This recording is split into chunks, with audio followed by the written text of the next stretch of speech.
Romans 13. God's civil authorities always praise those who do right. Reason 5 of 10 why Romans 13 is biblical government.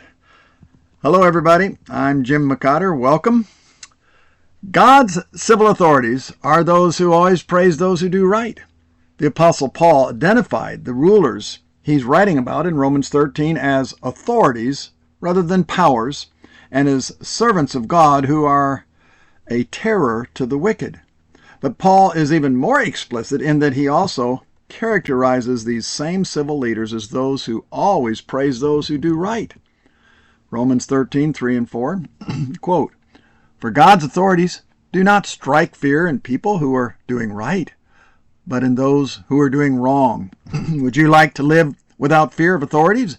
Do what's right, and they will praise you. The authorities are God's servants sent for your good. They are God's servants, a revenger to execute wrath upon him who does evil." Romans 13, 3 and 4, end quote.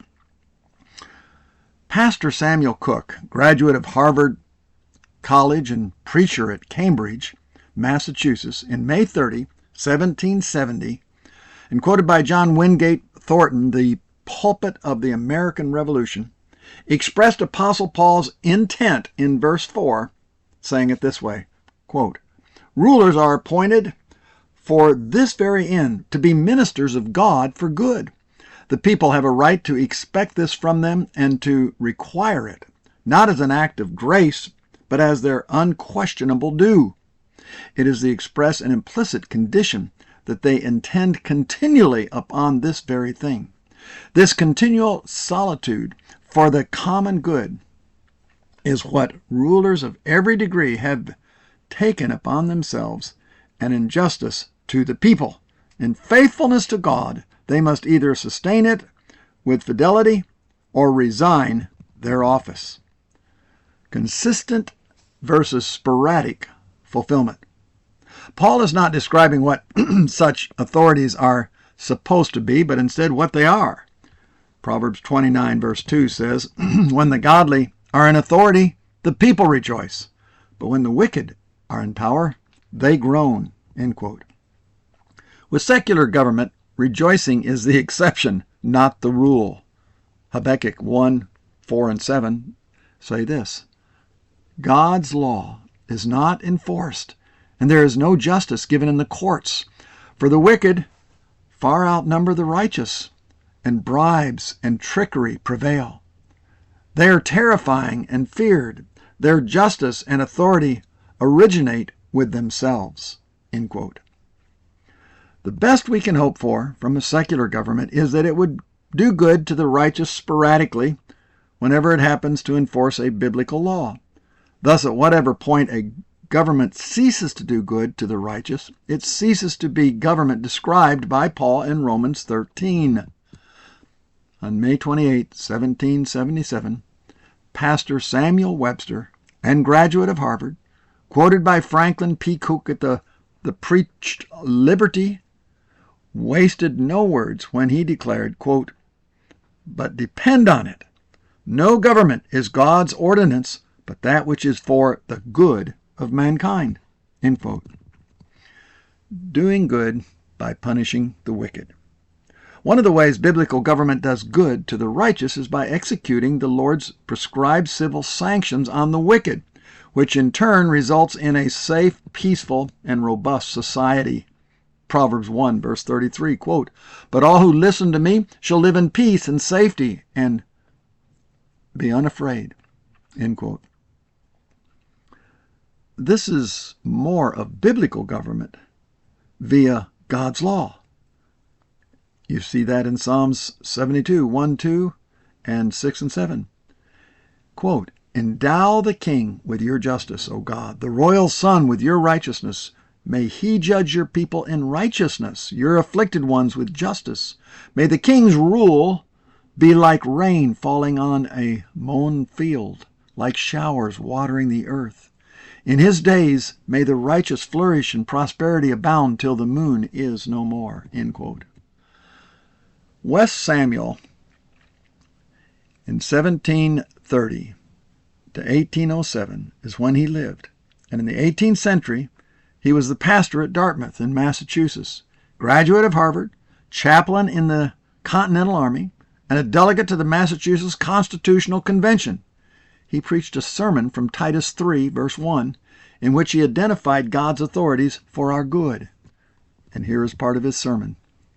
Can we conceive of a more perfect, equitable, and generous plan of government than this which the Apostle Paul, in Romans 13, 3-4, has laid down, to have rulers appointed over us to encourage us to do everything that's good and virtuous action, to defend and protect us in our just rights and privileges, and to grant us everything that can tend to promote our true interest and happiness, to restrain every licentious action, and to punish everyone that would inquire or harm us, to become a terror of evildoers, to make it their constant care and study, day and night, to promote the good and welfare of the community, to oppose all evil practices? Deservedly may such rulers be called the ministers of God for good. They carry on the same benevolent design towards the community which the great governor of the universe does towards his whole creation. End quote. Converting sinners. The government advanced by Paul, which results in God's manifold blessing on society that it governs, also aids in the conversion of sinners to Christ. Deuteronomy 4, verse 5-8, quote, "These are the laws for your good to obey. They are from the Lord our God. If you obey them, they will give you a reputation for wisdom and intelligence. When the surrounding nations hear these laws, they will exclaim, 'What other nation is as wise and prudent as Israel? For what other nation, great or small, has God among them, as the Lord our God is here among us, whenever we call upon him? And what nation, no matter how great, has laws as fair as these I am giving you today?'" End quote.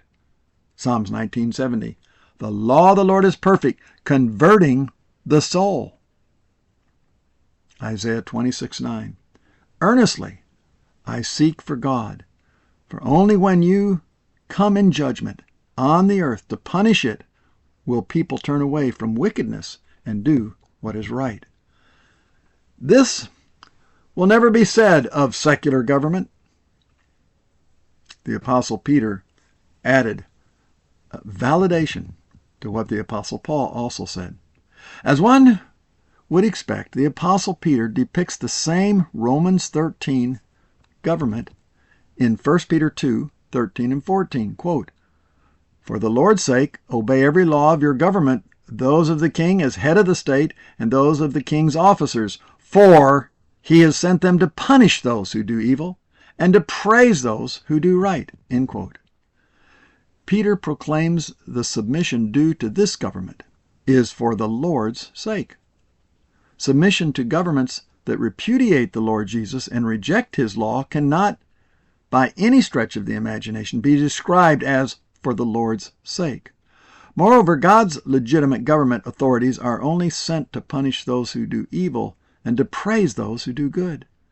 This government description is reminiscent of King Jehoshaphat's declaration to the biblical qualified judges that he restored in 2 Chronicles 19, 5-7. Quote, "He appointed judges in the land and all the fortified cities of Judea, city by city, and said to the judges, 'Consider what you do, for you judge not for man, but for the Lord.